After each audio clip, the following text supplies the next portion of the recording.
going on, guys? This is Confession. Welcome to my first Star Wars theory. Now, because there isn't that much information or really news in the Arrowverse at the moment, I thought I'd branch out and do my first Star Wars theory video.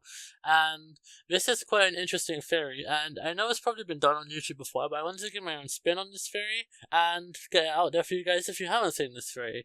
So basically, the theory is based off what we saw in Star Wars The Last Jedi. Now, I know there's a petition going around at the moment for fans. They want to get Star Wars The Last Jedi actually removed from the Star Wars canon, which I don't agree with. I think it was a great movie, and I think it should stay in canon because it brought forward a lot of great ideas that they can build off of going into Episode 9, which I will explore in future videos. But today's video is focused around the whole scene. Now, before I get into this, I'm going to say huge spoiler warnings now for Star Wars The Last Jedi. If you guys haven't seen this film yet, I click off this video now and go watch the film, and then watch this video once you're done.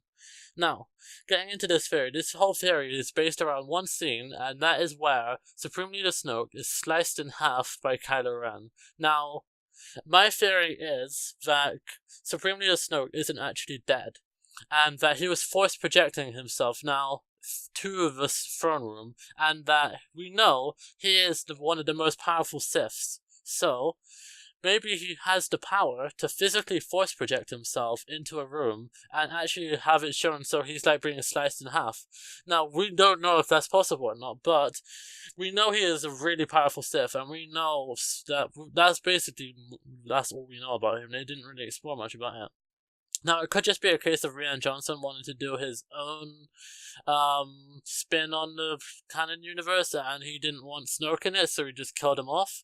But I have a feeling that this was all planned out. Nothing in Star Wars is unintentional. You guys should know that by now. So, I have a feeling that Snoke is actually still in the universe waiting for Episode 9 to roll around, and he's going to appear and he's going to reclaim his role as the Supreme Leader of the First Order, and there's going to be some fight between Kylo Ren and Snoke, and that is going to be awesome to see if that does happen. But anyway, getting back into the main meat of the theory, basically, we know that Snoke is able to read minds because he was able to connect both Rey and Kylo Ren's minds together, and we knew he was reading his mind in that moment when he was saying he's going to stand up and strike down his one true enemy. Now, it's obvious that Snoke knew that it wasn't Rey that was Kylo's one true enemy. He knew that it was him, and he knew that he was going to stab him with the lightsaber next to him. There's no way that he couldn't sense that the lightsaber next to him activated. So, I think this is all intentional. Either it was intentional to get Kylo to complete his training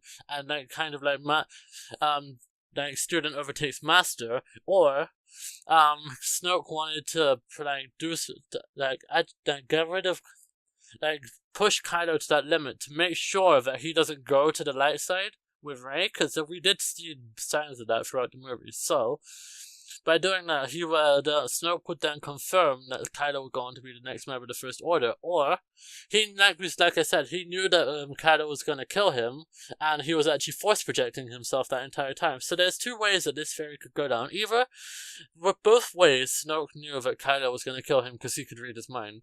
Either one way, he was force projecting himself into that room, and he was such a powerful Sith that he could force project himself physically into the room, or that he is actually dead, and the whole point of him sacrificing himself ensured that Kylo completed his training to becoming the next leader of the First Order, which we saw the progression of throughout the Force Awakens, and we slightly saw it hinder and tilt a bit in the Last Jedi with the whole thing with Rey and Rey trying to get Kylo to come to the light side and Kylo trying to get Rey to come to the dark side. So yeah, that is my theory for whether if Supreme Leader Snoke is really alive or not. If you guys enjoyed this video, please do hit that like button. As you know, your support is very much appreciated, and subscribe if you're new, and I'll see you guys in the next video. Peace!